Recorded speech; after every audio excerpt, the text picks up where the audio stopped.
Welcome to the Practical Growth Podcast. I'm your host, E.B. Johnson, top writer on Medium.com, published author, and master practitioner of neuro-linguistic programming. You've landed on the podcast that takes you on a journey into the heart of relationships and self-discovery. This is a must listen for those who are ready to overcome their toxic relationships and their toxic patterns. You can expect real talk, practical guidance, and raw and relatable guests that you'll be talking about for weeks. Let's get into it.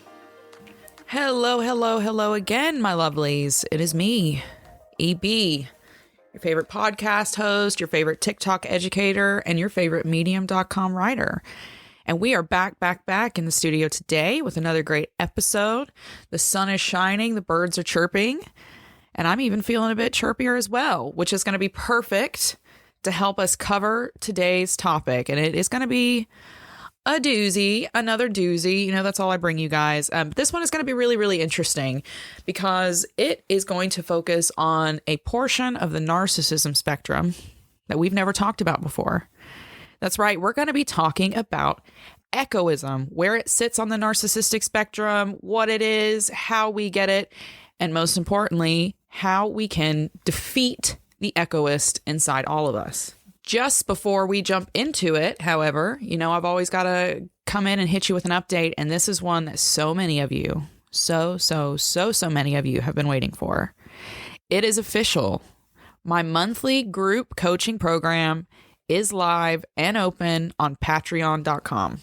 This online coaching program is ideal for anyone who has maybe been flirting with the idea of coaching with me, but who maybe isn't really ready to make the leap into, let's say, one-on-one, the commitment of one-on-one coaching.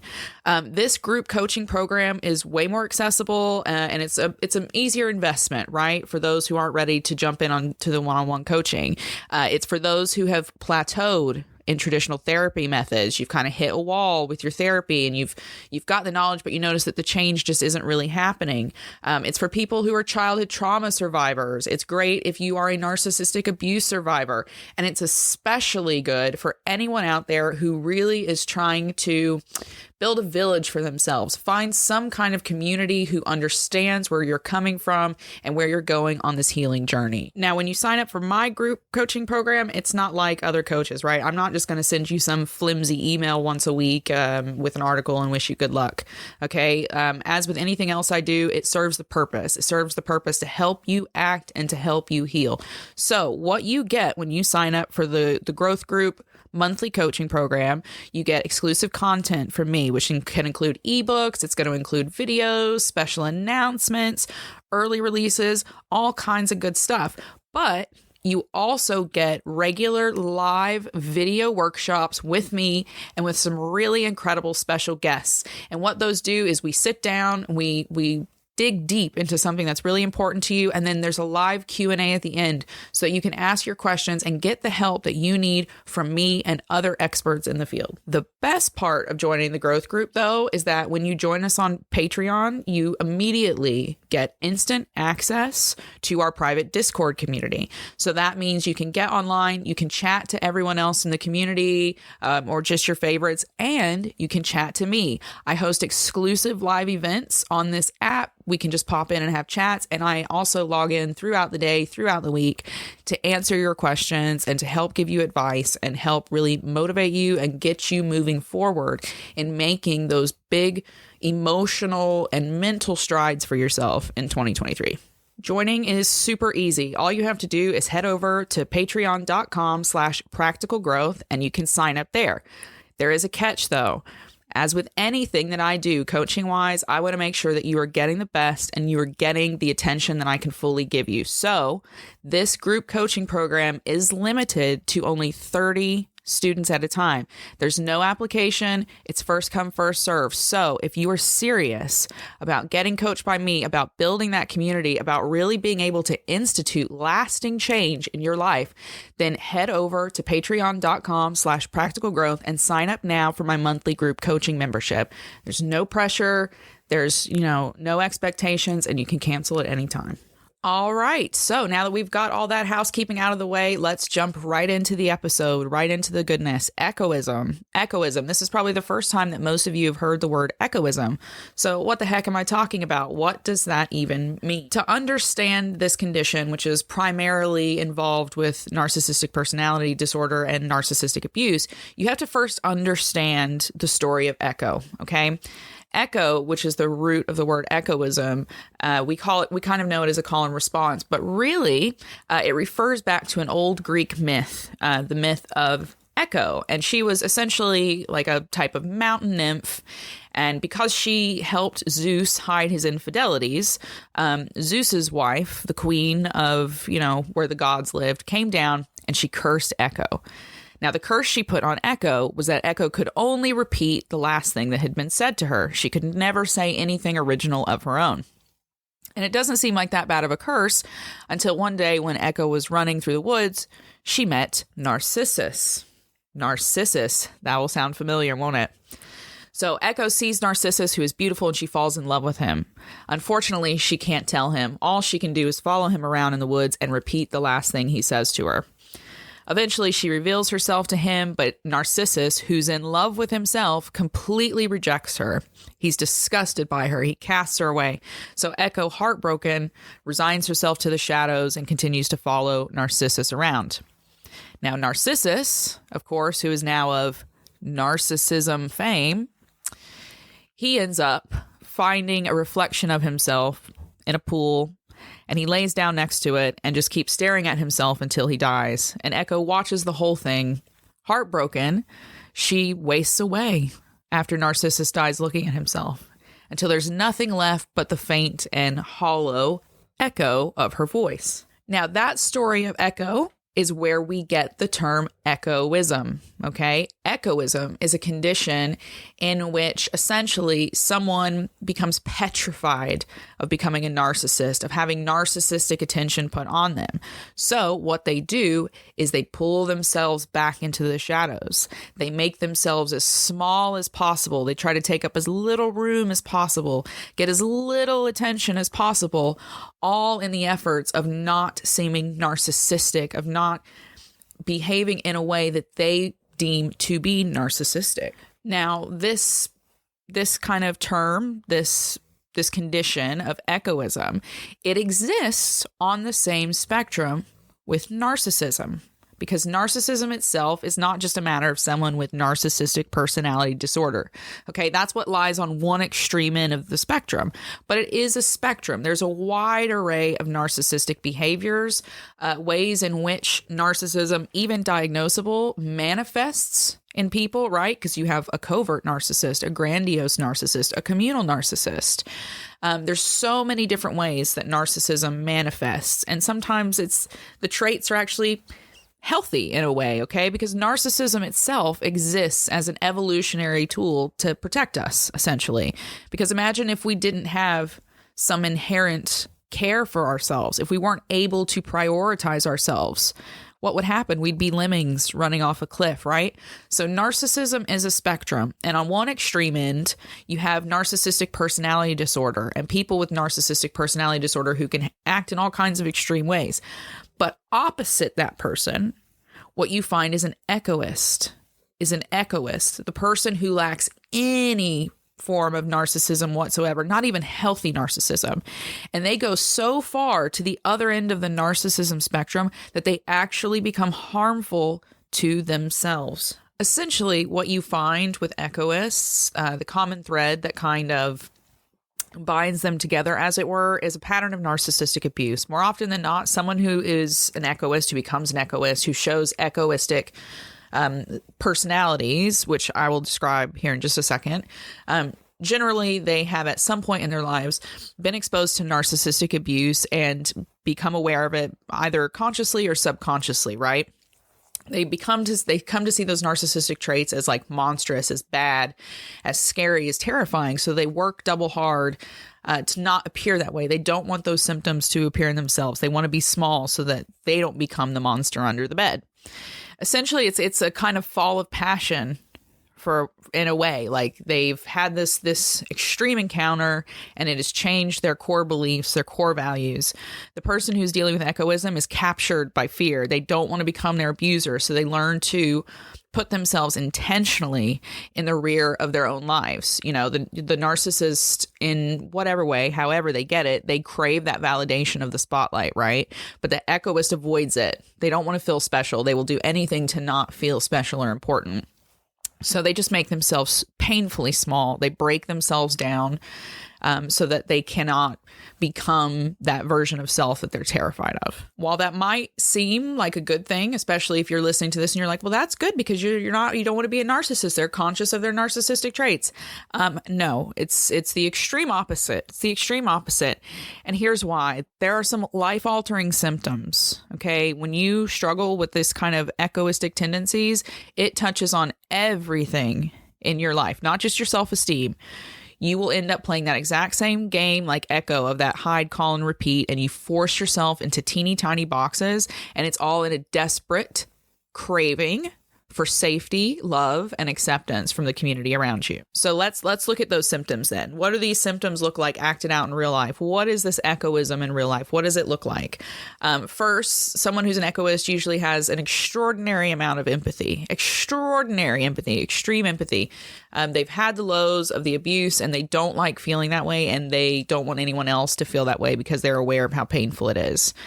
There's also a total fear of personal praise. They don't like to be told that they're good, that they're special, that they're great. They have an inability to recognize personal needs. Now, that's a big one. That is a big one. They come to see their personal needs, getting their needs met, as narcissistic because they've seen this narcissistic person consistently always get what they want, which they will say, oh, well, I need this. These are my needs. And the narcissist gets everything. And so the echoist comes to see that as like a scary thing as well. They refuse to ask others for help. They do anything to avoid becoming a burden. They will actively reject outward validation, and it becomes more than just self-deprecating. They just won't put themselves in any position in which they could naturally shine with whatever their natural greatness is. They prioritize getting along over honesty. They have an inability to set healthy boundaries with others. They internalize all blame. They will take on everything around them and just accept it as their fault. If it means keeping the peace and keeping everyone else around them happy with them, it's kind of like extreme people pleasing, which is another symptom, right? People pleasing before personal pleasing. And last but not least, the development of anti-attention seeking behaviors. They develop behaviors which help them avoid attention at all costs. They want to always be in the background. They never want to get praise.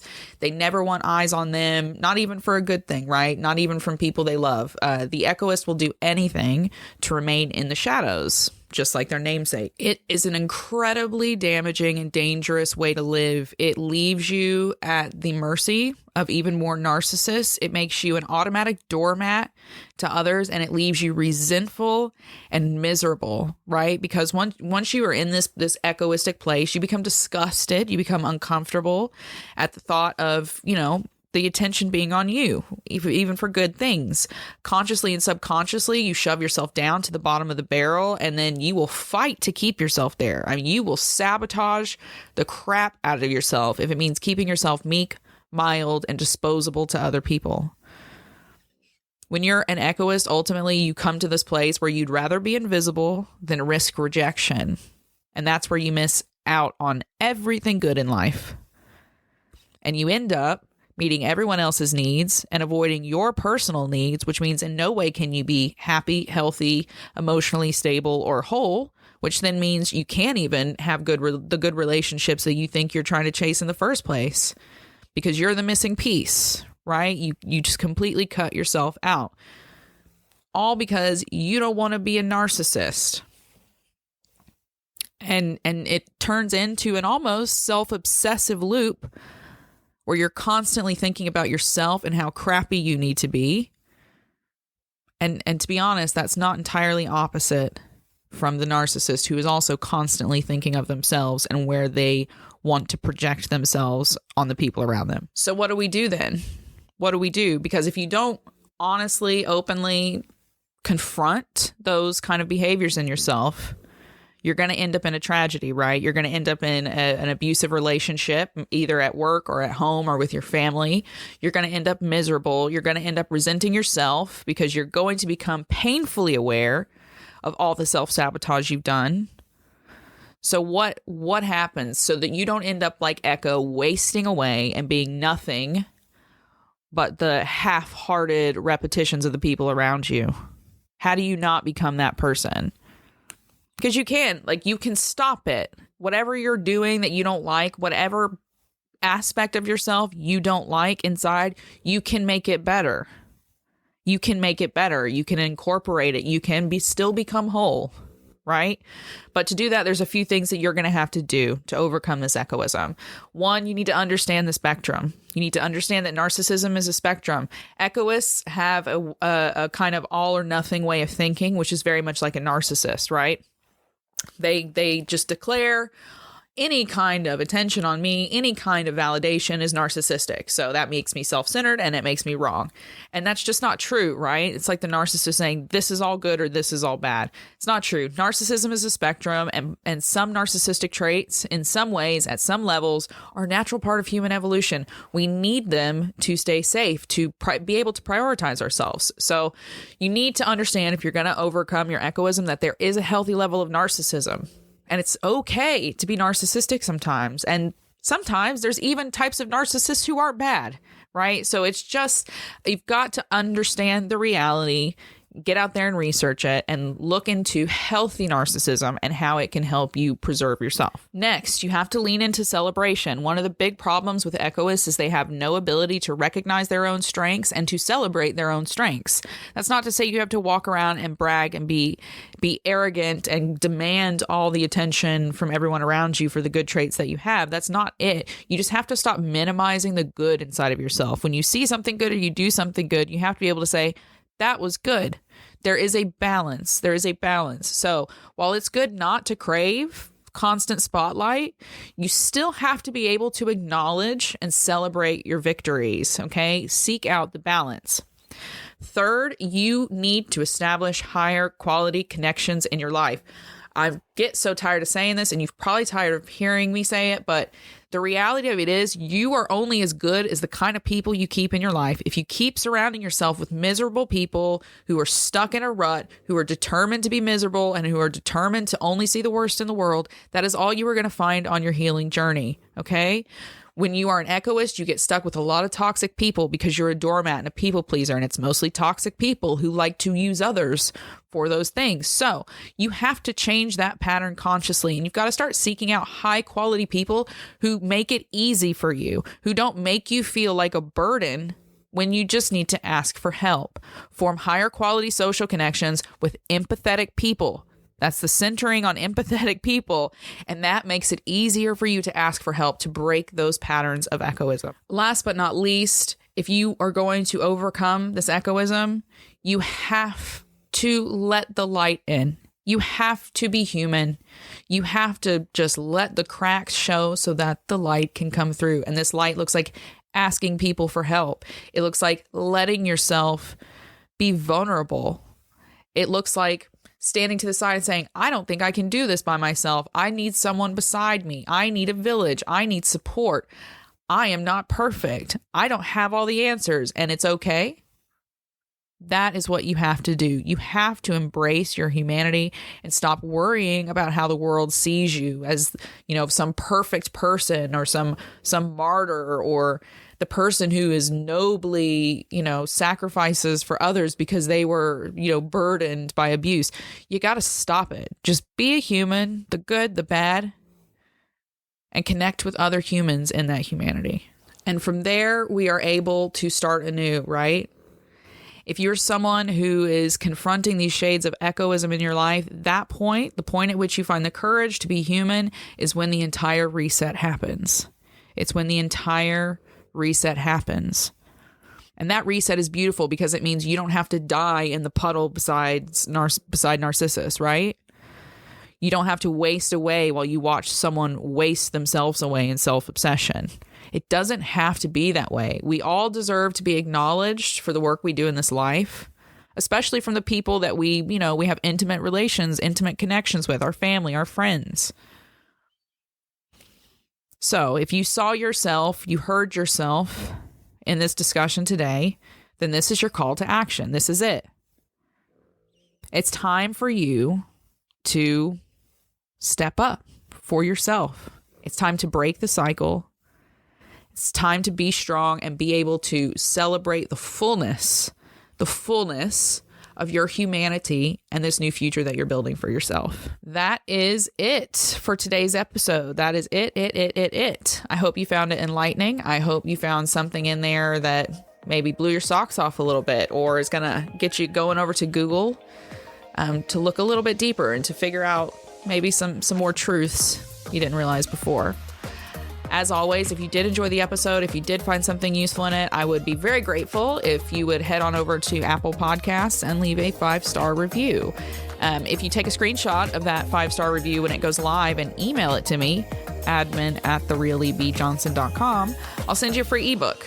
It really is that simple. So head over to applepodcast.com, leave a quick 5-star review, and let me know when you do.